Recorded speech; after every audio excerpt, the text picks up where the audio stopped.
Parte 22, continuando aqui. A mulher dizia, a mãe do menino falecido, ela dizia: não quero ninguém, né, no enterro. Sou comunista, não acredito em nada, nem em Deus. A avó começou a chorar ao ouvir da filha tal disparate. Olhei aquela bela mulher que nos pareceu ter saído das páginas das revistas de moda, de tão bem tratada, e não pude deixar de rir. Comunista, socialista, aquela mulher não era mesmo, ela era materialista, um ser sem ideal, um ser para quem só as coisas palpáveis têm valor. Será que ela sabe que pobre come? Indagou Pamela. A mulher que ali chorava era tão fútil que mesmo diante da dor fazia pose para os fotógrafos. Cheguei perto dos garotos, eles me olharam com aquele olhar de desprezo. Oi, como estão passando?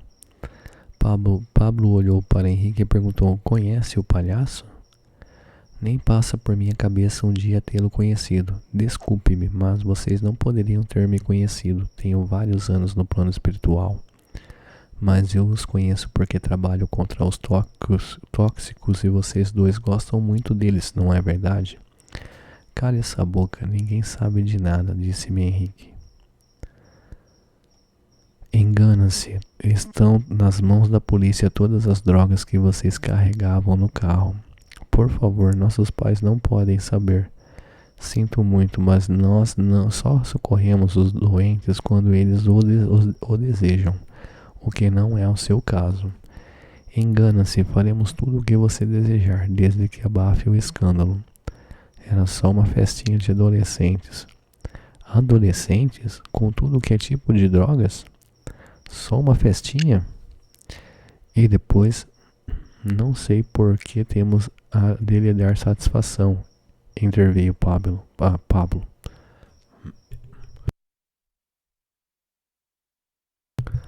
Acho que ele trabalha aqui, ponderou Henrique. É coveiro? Perguntou-me Pablo, rindo. Não sou coveiro, trabalho com livros espíritas e também com recuperação de drogados. Nisso Henrique começou a gritar, tinham fechado o caixão, mesmo na enfermaria, ele sentia como se estivesse dentro dele. Pablo também, e logo acabou a petulância. Ele se fez manso, chorando, chamando os pais. Quantos pais estão matando seus filhos, não lhes dando a educação religiosa? Não importa qual seja a religião, mas todos os jovens necessitam da proteção de Deus, principalmente quando a violência adentra vários lares. Jovem sem Deus, jovem doente, as crianças crescem sem ao menos dar bom dia para alguém. Por quê? Os pais não têm tempo de ensiná-las, dormem e amanhecem sozinhas, porque aquele que nem sabe dizer bom dia, dorme e acorda consigo mesmo.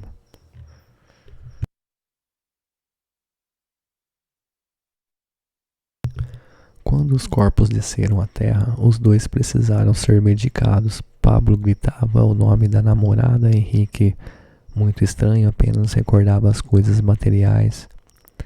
E os pais choravam muito. Aquela mulher que desde o nascimento dos filhos nunca encontrou tempo para cuidar deles, estava sentindo saudades. Cristina jamais passou uma noite acordada com seus filhos. Jamais brincou com eles, as babás eram suas mães. Nesse mundo de materialismo é que crescem Pablo e Henrique. E agora ali na estação que iguala os homens, ela devolvia ao plano espiritual os filhos que ela, escrava da vaidade e do orgulho, não soube educar. Desde crianças Pablo e Henrique só sabiam consumir. Agora, aqueles dois espíritos que tanto necessitavam de oração, buscavam a família, mas esta considerava que qualquer religião aprisiona o homem. Pamela chegou bem perto deles e iniciou uma prece. Pablo falou: detesto o beato, nossos pais nos ensinaram a liberdade. Pamela calou-se, fomos saindo, orando baixinho. Capítulo 43. Sociedade sem Deus. Henrico convidou-nos a irmos a uma casa espírita, pois sempre precisamos fortalecer-nos, e principalmente quando passamos muito tempo no plano físico. E assim, logo estávamos no Centro Espírita Luz e Amor. No jardim, fomos recebidos por Natanael, um dos guardiães da casa. Ali mesmo, na guarita, existia uma sala especial para os passes.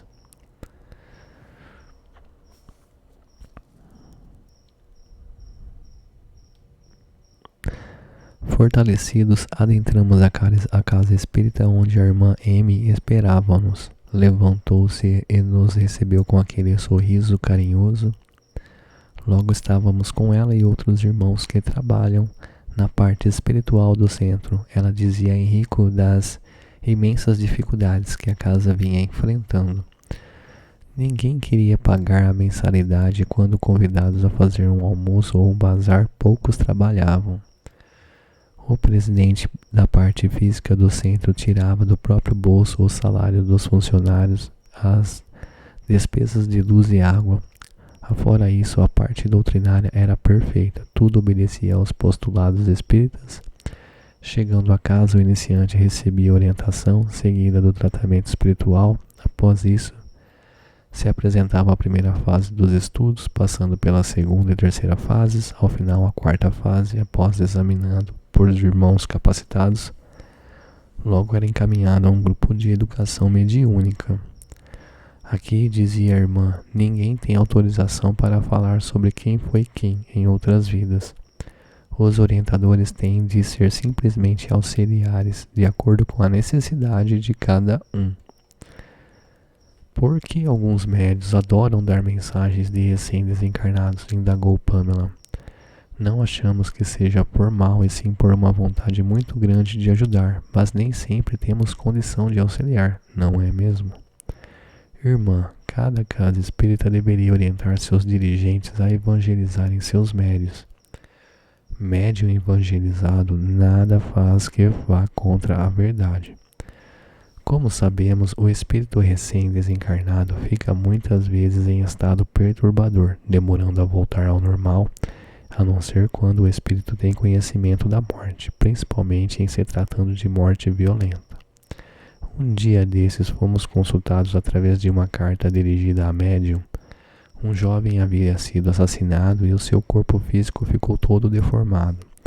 A carta dizia que com 20 dias os pais receberam mensagem do jovem, feliz com o desencarne.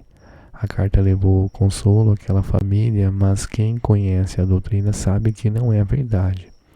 Ele deveria ter sido uma ótima pessoa, excelente filho, enfim, um ser humano bom, quase sem defeitos, para sofrer uma desencarnação violenta e ela não ter atingido o seu espírito. Esse jovem dava trabalho aos pais, vivia embriagado e drogado, só levava desespero para sua família. Como de uma hora para outra sofreram uma transformação apenas porque desencarnaram. É difícil de aceitar, não? A irmã sorriu. Ainda se fantasia muito a morte, Luiz. Ela nada tem de fantástico, é um fato corriqueiro da própria vida. Só quem vive corretamente no corpo físico sabe desencarnar bem. Sendo conhecedora do nosso trabalho neste livro, Na Hora do Adeus, gostaria que a irmã nos dissesse o que mais ocorre com os espíritos recém-desencarnados quando são trazidos para esta casa. Hoje, no plano físico, a cada minuto alguém tomba pela violência. É uma sociedade sem Deus, onde se vê a família agredida com imagens fortes de sexo, de violência. Quando senta em sua sala para descansar e se distrair, as imagens que o homem leva para a cama na hora de dormir não são das mais tranquilas. Antes a arte existia para divertir o homem, para relaxá-lo de um dia estressante de trabalho.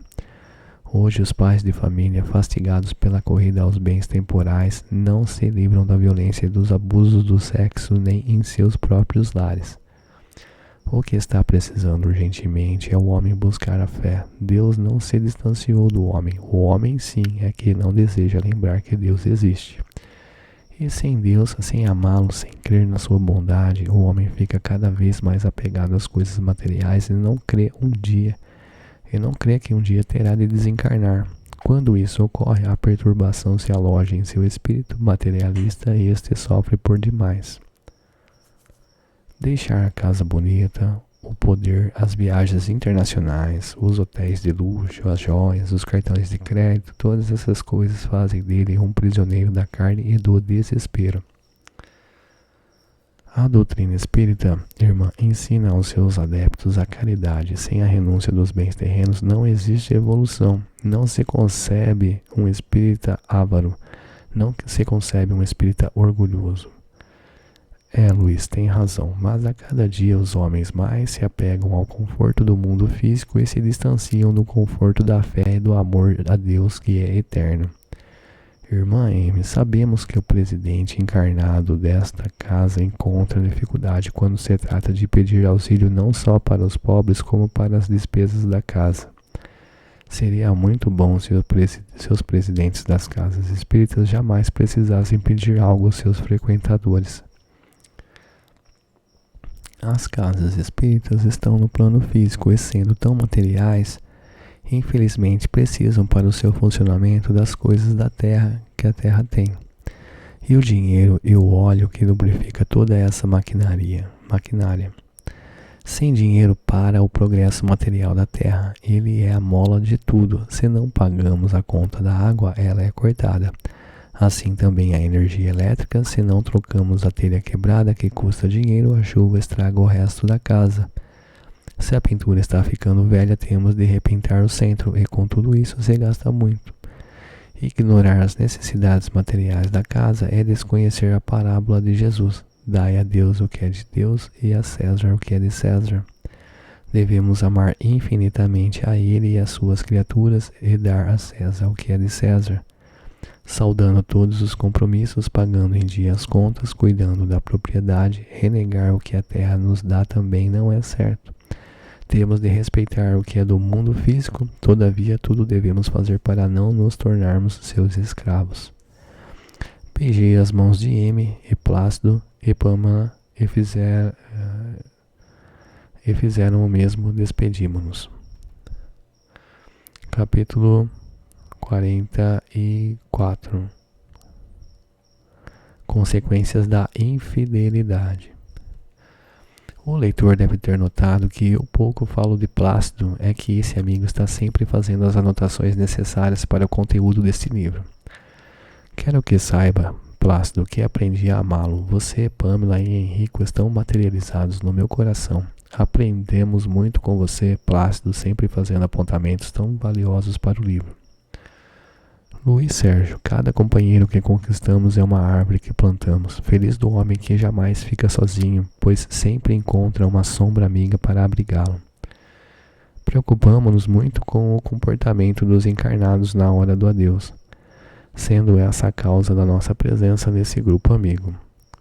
Um dia estávamos em uma dessas inúmeras estações quando assistimos a uma cena desconcertante. O Sr. Lauren havia sido assassinado e surpreso ficamos quando o próprio assassino era quem cuidava de todo o funeral. É a vítima, Plácido. Seu espírito gritava, acusando-o, mas ele nem se importava, estava feliz pela morte daquele que tanto mal lhe causara. É verdade, Plácido. É verdade, Plácido. Ele não só consolava a esposa, como também se sentia triste pela morte do ex-amigo. E a causa disso tudo? Mulher, o seu grande amigo que agora jazia ali, inerte, tinha lhe roubado a filha. A jovem estava apaixonada pelo amigo do pai, e este não aceitava o namoro. E foi descoberto? Sim, a própria moça delatou ao pai. Poucos acreditaram, mas ela contou com detalhes todo o seu romance. A agonia de Lauren diante do seu algoz chegava a ser cômica. Ele gritava e queria correr para enforcar o seu assassino, mas os laços embaraçados o detinham. Mesmo assim, ele tentava atingi-lo. Plácido, que história mais triste! Como deve ser o terrível!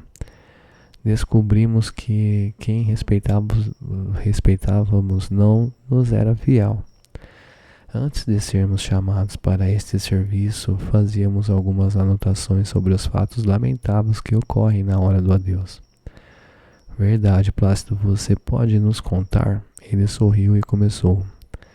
Numa dessas despedidas de conhecido homem público, na hora do sepultamento iniciaram seus discursos. Discurso aqui, discurso ali, ninguém aguentava mais, quando um bêbado que estava deitado em um dos bancos de uma sepultura começou a gritar: Viva o morto, viva o morto, viva, viva, viva.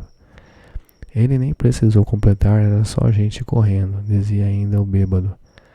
Cala a boca, vê se deixa a gente dormir. O morto está cansado. Descansa em paz, companheiro. Quem discursava calou-se e quem não correu procurou sair ligeiro dali. Continuou Plácido. Outra vez uma irmã estava sendo velada e seu grupo orava e cantava. Ele, recebendo a assistência necessária a seu pedido, ficou em uma massa deitada perto do caixão, uma maca. E o povo cantava e orava. A irmã cochilava daqui e dali e em certo momento sentou-se e gritou. Calem-se, estou com sono, quero dormir. Sua voz, devido à presença ali de vários médios, materializou-se e todos puderam ouvi-la. Foi um Deus nos acuda, era gente correndo e outros até caindo de susto. Por que tudo isso? Perguntei. Medo, muito medo.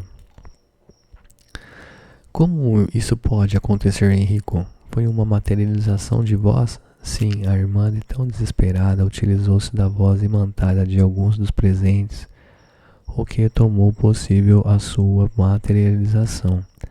A capela ficou vazia? Interroguei. Sim, até que foi bom, pois a irmã tirou alguns cochilos. Veja como são as coisas. Nós pedimos para os que chegam nas capelas que orem ou cantem para um real desprendimento e agora acontece isso, falei. Cada caso é um caso, mas mesmo assim a oração e os cânticos são bálsamos que muitos ajudam os que estão fazendo a grande viagem de volta à casa do Pai. Conte aquela do bêbado Plácido, pediu Pamela. Essa aconteceu aqui no Brasil. Durval era um alcoólatra social, aqueles ditos granfinos que gostam de boteco e lá passam várias horas. Teve um mal súbito e veio a desencarnar. Os amigos foram avisados e o seu velório foi rápido. A família não gostava de enterro. Na hora de levar o corpo à sua morada, os amigos de botiquinha que estavam carregando o caixão, mas estavam tão bêbados que mal suportavam ficar de pé e o caixão era balançado de um lado para o outro. Quando chegaram perto da campa, quiseram colocar no chão o caixão, mas o álcool era tanto que eles caíram junto ao caixão. E um deles, meio gordinho, foi parar na cova recém-aberta que devido à chuva acumulara alguma água. Esse que caiu na cova gritava e xingava os encarregados da estação. Muitos riam, outros preocupados tentavam retirar o bêbado do buraco. A família desesperou-se ao constatar que o caixão, que custara muito caro, encontrava-se quebrado.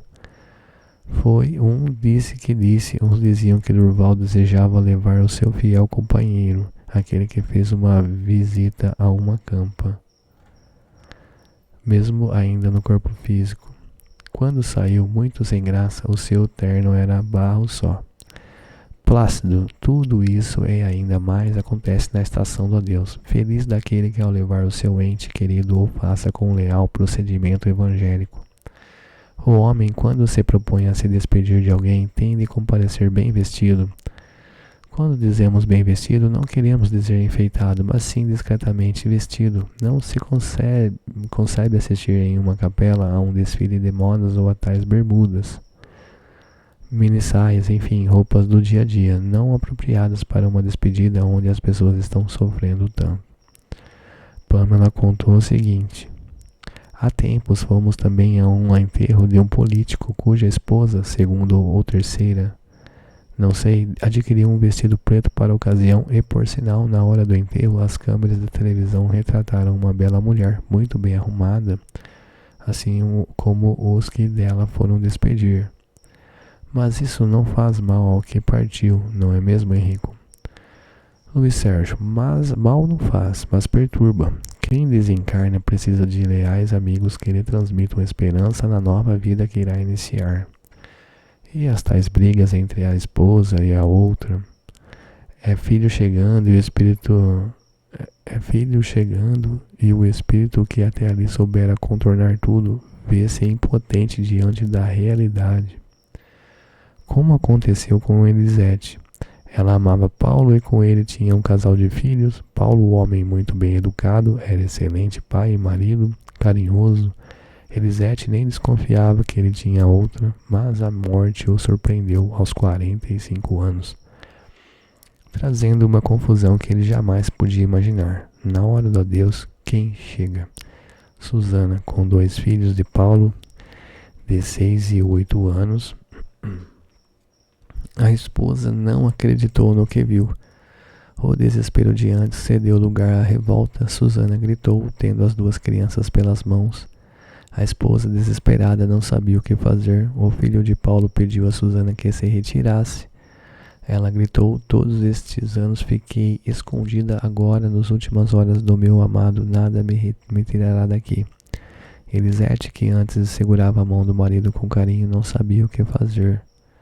A filha aconselhou a chamar a polícia. Com surpresa, constataram que ninguém podia fazer nada. Aquelas crianças eram filhos de Paulo e Susana, que fora sua companheira durante 10 anos. Os amigos a conheciam. Paulo levava Susana ao supermercado, ao teatro, ao cinema, e jamais cruzaram com alguém da família. Como pode?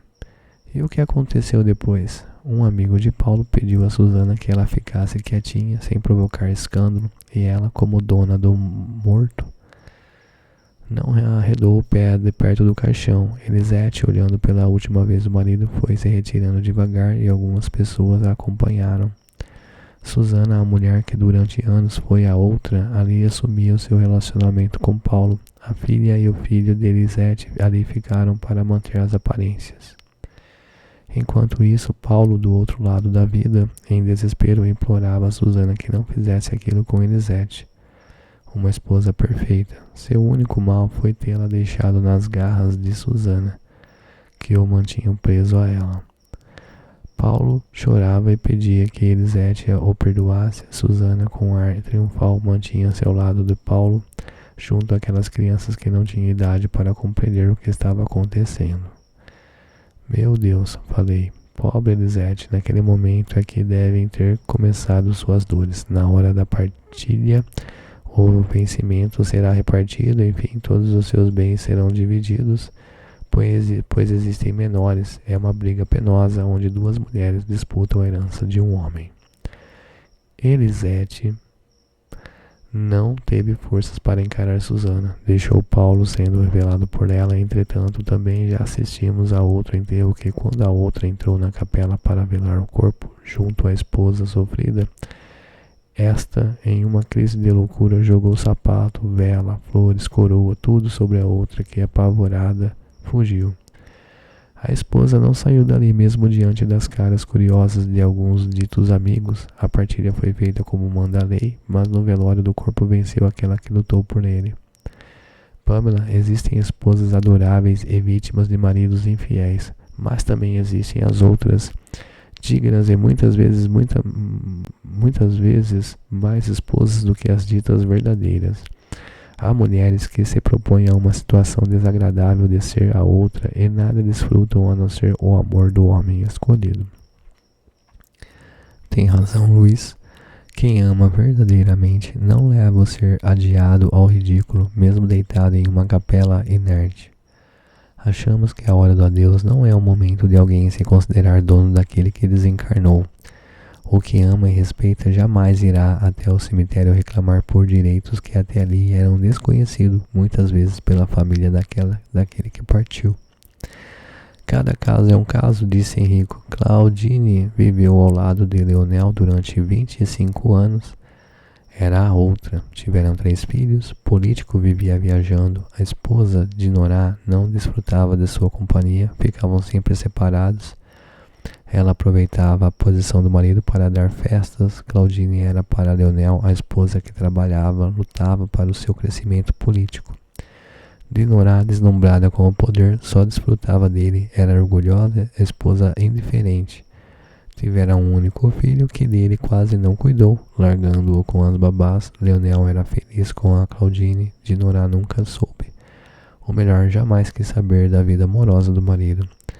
Chegou a morte e com ela as homenagens, os jornais. Claudine, uma figura sofrida, juntou-se à multidão, assim como os seus filhos, e de longe chorou a partida do companheiro. No silêncio da sua dor, tudo fez para manter-se no anonimato. Não seria ela quem iria jogar pedra na figura amada de Leonel. Tudo faria para que o povo continuasse amando-o. Claudine era uma página no livro da história de um grande homem, mas que foi extremamente infeliz na sua vida familiar.